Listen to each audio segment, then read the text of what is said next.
জরুরি বৈঠকে চূড়ান্ত সিদ্ধান্ত ১ জানুয়ারি থেকে কার্যকর নবম জাতীয় পে স্কেল। বেসিক বেতন শুরু ২৮,৫০০ টাকা, ১:৫ অনুপাতে পুনর্গঠিত বেতন কাঠামো। ২২ লক্ষ সরকারি চাকরিজীবী ও পেনশনভোগীর জন্য বড় স্বস্তির বার্তা। তো বন্ধুরা, এই বিষয়টি নিয়ে আজকের এই ভিডিওটিতে বিস্তারিতভাবে আলোচনা করতেছি। বিস্তারিতভাবে আলোচনা করার পূর্বে এখন পর্যন্ত যারা যারা আমাদের এই চ্যানেলে নতুন সদস্য রয়েছেন তাদেরকে চ্যানেলটি সাবস্ক্রাইব করে পাশে থাকার বেল আইকনটি অল করে দেওয়ার জন্য অনুরোধ রইল। আজ অর্থ উপদেষ্টার কার্যালয়ে অনুষ্ঠিত হলো একটি জরুরি ও অত্যন্ত গুরুত্বপূর্ণ বৈঠক। এই বৈঠককে ঘিরে সকাল থেকেই প্রশাসন ও সরকারি চাকরিজীবীদের মধ্যে ব্যাপক আলোচনা চলছিল।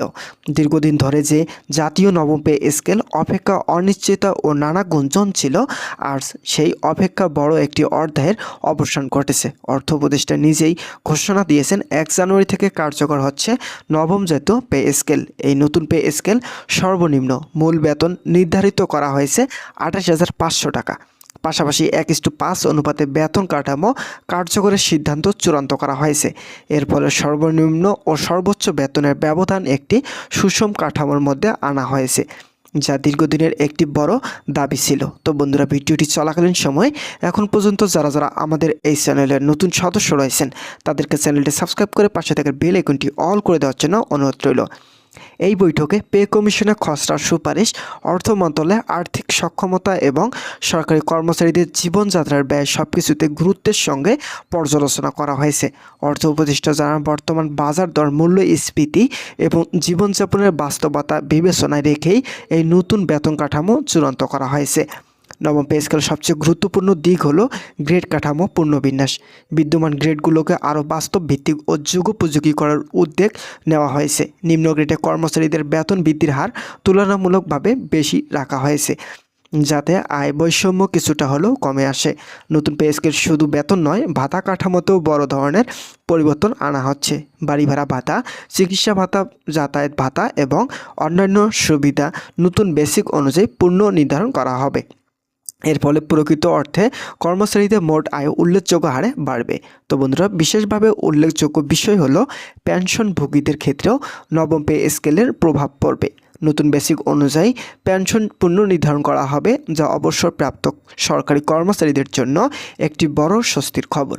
এই বৈঠকে আরও জানানো হয়েছে, নবম পে স্কেল বাস্তবায়নের জন্য প্রয়োজনীয় প্রশাসনিক প্রস্তুতি ইতিমধ্যে সম্পন্ন হয়েছে। গ্যাজেট প্রকাশ, সফটওয়্যার আপডেট এবং হিসাব নিকাশ সংক্রান্ত কাজ দ্রুত শেষ করে নির্দেশ দেওয়া হয়েছে সংশ্লিষ্ট দপ্তরগুলোকে। তো বন্ধুরা, যারা যারা সরকারি চাকরিজীবী রয়েছে তারা পরবর্তী আপডেট পেতে এখনই চ্যানেলটি সাবস্ক্রাইব করে পাশে থাকার বেল আইকনটি অল করে রাখুন। ১:৫ অনুপাতে কার্যকরের ফলে সর্বোচ্চ গ্রেডের বেতন ও নতুনভাবে সমন্বয় করা হয়েছে। এতে করে সিনিয়র কর্মকর্তাদের দায়িত্ব ও মর্যাদার সঙ্গে সামঞ্জস্যপূর্ণ একটি কাঠামো তৈরি করা হয়েছে বলে মনে করেছেন সরকার।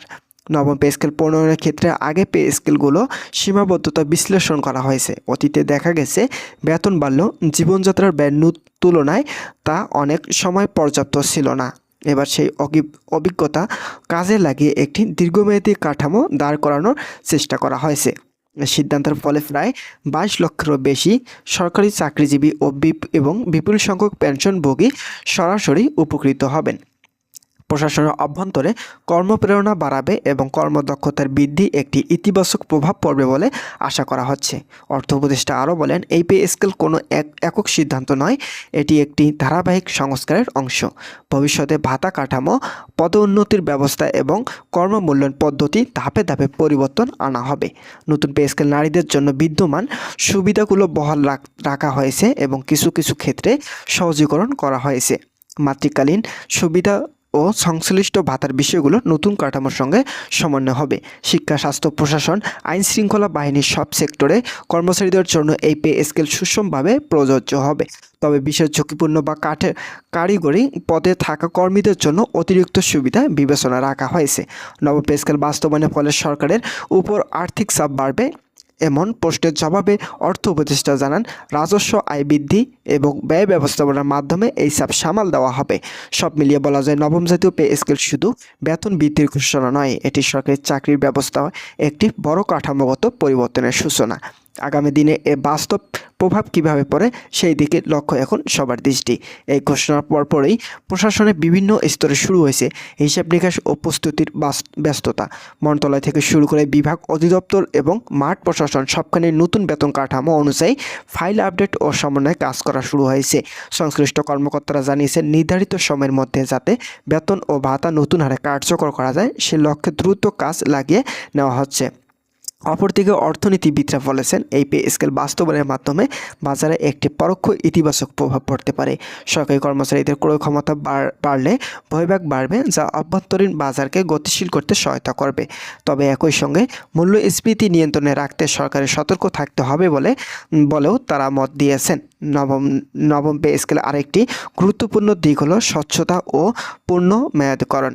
সরকার জানিয়েছেন, ভবিষ্যৎ যেন হঠাৎ করে দীর্ঘ ব্যবধানে পে স্কেল পরিবর্তনের প্রয়োজন না হয় সেজন্য একটি রিভিউ মেকানিজম চালু করার পরিকল্পনা রয়েছে। নির্দিষ্ট সময় পরপর বেতন কাঠামো পর্যালোচনা করা হলে কর্মচারীদের মধ্যে অনিশ্চয়তা কমবে। তো বন্ধুরা, আজকের এই ভিডিওটি এই পর্যন্ত ছিল। আশা করছি আজকের এই ভিডিওটি থেকে অনেক উপকৃত পেয়েছেন।